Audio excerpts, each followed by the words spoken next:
Constantino vai falar hoje sobre as funções e a importância dos neurônios. Neurônio ou célula nervosa é a unidade básica do sistema nervoso.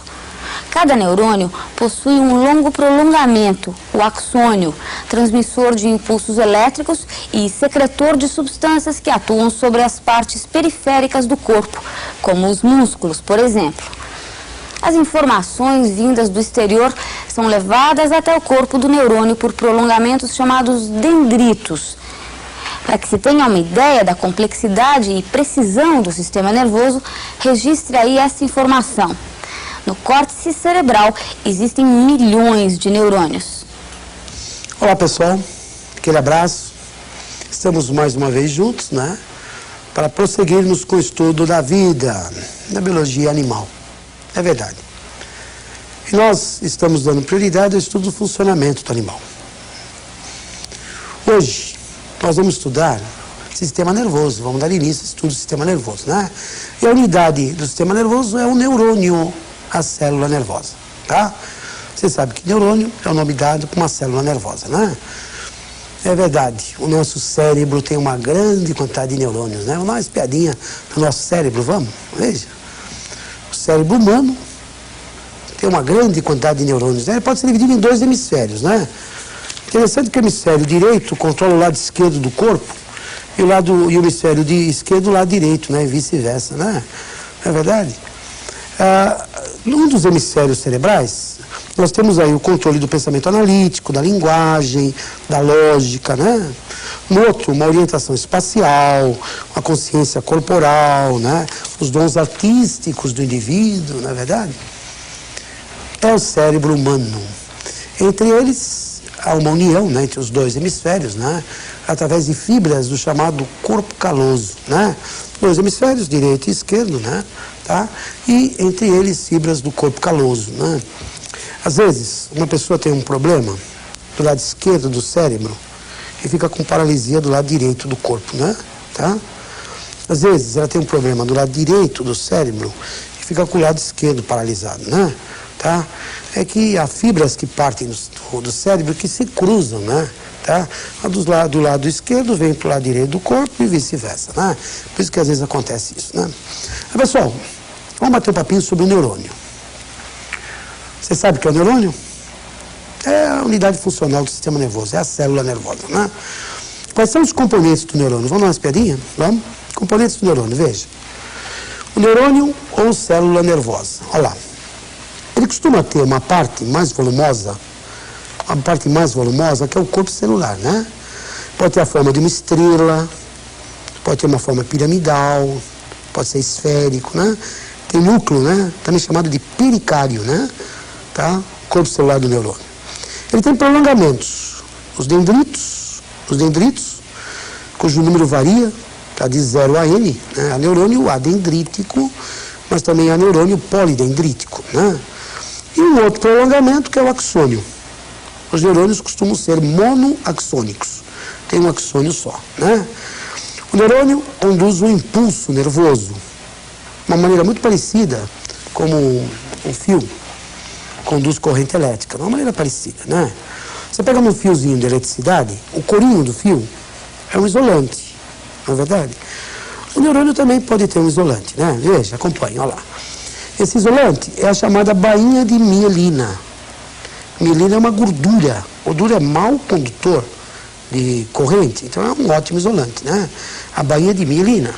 Essa bainha de mielina é produzida por uma bainha celular mais externa, a bainha de Schwann. É a bainha de Schwann que produz a bainha de mielina, né? Há locais onde não há mielina, os estrangulamentos de Ranvier. Esses estrangulamentos aqui não tem mielina, né? São os estrangulamentos de Ranvier. Checando, pessoal. O que é neurônio? O que é neurônio? Uma célula nervosa, né? Tá? Quais são os componentes básicos do neurônio? O corpo celular, o núcleo, os dendritos e o axônio. Uma bainha de mielina, uma gordura que funciona como isolante, é produzida por uma bainha celular, que é a bainha de Schwann. Locais sem mielinas, estrangulamentos de Ranvier. Veja, mais uma vezinha aqui, olha lá. Aí está o neurônio. Corpo celular, dendrito, axônio, bainha de mielina, tá? Produzida pela de Schwann, e os estrangulamentos de Ranvier. Certo, pessoal? Neurônio, a célula nervosa, né? Pessoal, qual é o caminho do impulso nervoso nesse neurônio? Qual é o caminho? Bem, a primeira estrutura a conduzir o impulso é o dendrito. O segundo é o corpo celular e o terceiro é o axônio. Assim, ó. O primeiro é o dendrito, o segundo o corpo celular, o terceiro o axônio com mielina para isolar. O que é que tem no finalzinho do neurônio? O que é que tem? Vamos dar uma espiadinha? Vamos. Veja. No finalzinho do neurônio, nós podemos ter um outro neurônio, né? Não é verdade? No finalzinho, nós podemos ter um outro neurônio. Certo? Esse ponto de união entre dois neurônios é uma sinapse. Sinapse. Veja que não há contato, né? Entre a parte terminal de um axônio aqui, o telodendro, e o dendrito seguinte, né? Tem um intervalinho, né? Ela é contígua. É verdade, tem um intervalinho aí de mais ou menos uns 200 angstroms, né? Tá? Tem um espaçozinho aí só visível em microscopia eletrônica, né? Quer dizer, o neurônio não encosta no outro, deixa um intervalinho pequenininho, mas deixa, né? Nesse local atuam neurotransmissores, tá? Caso da adrenalina, da acetilcolina, tá? Da dopamina. Acompanhe, veja, olha lá. Qual é o nome do ponto de união entre dois neurônios? Sinapse. Contínua ou contígua? Contígua. O neurônio não encosta no outro, deixa um intervalinho.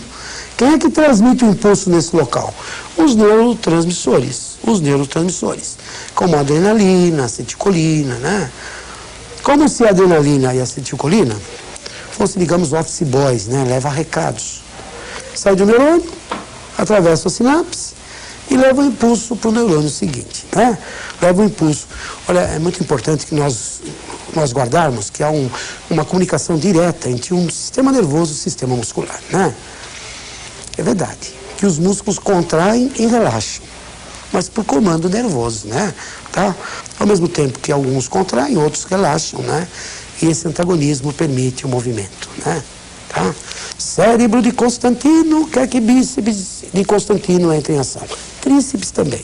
O cérebro do Constantino manda impulsos, estimula os nervos trazem os impulsos, chega no ponto de união, sai a acetilcolina, avisa a actina e miosina para deslizarem. E o Constantino mexe o braço, não é isso? Tá? Alguns contraem, outros relaxam, é verdade, né? É verdade. Mas, professor, como é que funciona esse tal de neurônio? Como é que ele funciona? Vejamos, acompanhe. Funcionamento do neurônio. O neurônio é uma célula, tem membrana plasmática. Essa membrana tem uma propriedade importantíssima que é a permeabilidade seletiva, né? Ela seleciona este sim, este não, este sim, este não. É verdade. O neurônio, ele tem uma membraninha que tem permeabilidade seletiva, né? Trabalha assim, ó. Fosfato sim, sódio não. Fosfato sim, sódio não. Potássio sim, cloro não. Potássio sim, cloro não. Consequentemente, veja o que nós vamos ter, reparem. Nós teremos dentro do neurônio íons positivos e íons negativos. Mas como a quantidade de fosfato é muito maior, prevalece a carga negativa aqui dentro. Lá fora nós também temos íons positivos e íons negativos, cátions e ânions. Mas o sódio prevalece, então é positivo fora, né? É positivo fora. Esse neurônio parece uma pilha de um radinho, olha que curioso. O neurônio parece uma pilha, né? A pilha tem um polo positivo do lado, um polo negativo do outro. Uma pilha de um rádio, né? O neurônio é uma pilha, tem um polo negativo dentro, polo positivo fora, tá? Há uma polarização no neurônio, uma polarização.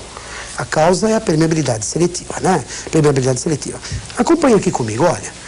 O que acontece se eu colocar aqui um aparelhinho que mede diferença de potencial? O que vai acontecer? Ele vai acusar aqui uma diferença de potencial de menos 60 a menos 70 milivolts, tá? Professor, como é que você sabe que dá esse valor? Eu estou lendo aqui no aparelhinho, né? Professor, como é que você sabe que é menos? Por convenção, nós usamos o sinal interno, né? Potencial de repouso é da ordem de menos 60 a menos 70 milivolts. Pessoal, sinceramente, o que é que eu tenho que fazer para tirar esse neurônio do repouso. O que eu tenho que fazer? Professor, por que o senhor não estimula? Boa ideia. Eu vou aplicar um estímulo. O que eu aplico? Um estímulo sublimiar ou limiar? Professor, pelo menos limiar, né? Senão é muito fraco, não dá resposta, né? No mínimo limiar. Pode ser limiar ou supralimiar, né? Vamos aplicar o estímulo? Vamos? O que acontecerá se nós aplicarmos um estímulo? Veja, acompanhe. Aqui está. A membrana fica maluca. Verdade. Entra em ação a bomba de sódio e potássio. Entra sódio, entra sódio, entra sódio, sai potássio. Entra sódio, entra sódio, sai potássio. Gasta ATP, hein? Bomba de sódio e potássio, você sabe, faz transporte ativo, né? Transporte ativo gasta ATP, né? Tá? O neurônio gasta muito ATP, né? Mas olha que interessante, ocorreu uma despolarização. Positivo virou negativo, negativo virou positivo. Há uma despolarização. Essa despolarização faz o neurônio gerar um impulso que começa a se propagar. Tá? O neurônio entra em ação. Vai dar uma diferença de potencial de mais 50 milivolts, viu? Tá? Professor, por que mais? Porque o interno ficou positivo. Por que 50? Porque é o que está marcando no aparelhinho, né? Tá? Entendeu essa história? Vamos ver. O estímulo fez entrar sódio, saiu potássio, transporte ativo, gastou ATP. Houve uma mudança de polos. Positivo virou negativo, negativo virou positivo. O neurônio gerou um impulso, nasceu um impulso. Deu potencial de ação de mais 50 milivolts, nasceu um impulso. A mamãe, quando estimulada, gera um filho. A mamãe é geradora de filho. O neurônio, quando estimulado, gera um impulso. O neurônio é um gerador de impulso, certo? O que acontece a seguir? O impulso vai se propagando. Acompanhe, vejamos. O impulso já seguiu adiante, reparem. Já aconteceu aqui uma despolarização um pouquinho mais à frente, né? Aqui já entrou em potencial de ação. Então o impulso já chegou aqui, né? Como se isso aqui fosse uma ruazinha, né? E o impulso um carrinho. O carrinho já está aqui. Ele já saiu desse trecho, né? Essa ruazinha aqui entrou em repouso. Aqui entrou em ação. Percebeu? Olha o impulso aqui. Claro que daqui a pouquinho vai despolarizar aqui, né? E o impulso vai passar para cá e aqui vai voltar ao normal. Não é verdade? Recapitulando essa história toda, assim, ó. No neurônio, o impulso, na sua propagação, necessita que ocorra uma despolarização. O primeiro é o dendrito, o segundo o corpo celular, o terceiro axônio com mielina para isolar. Um abração.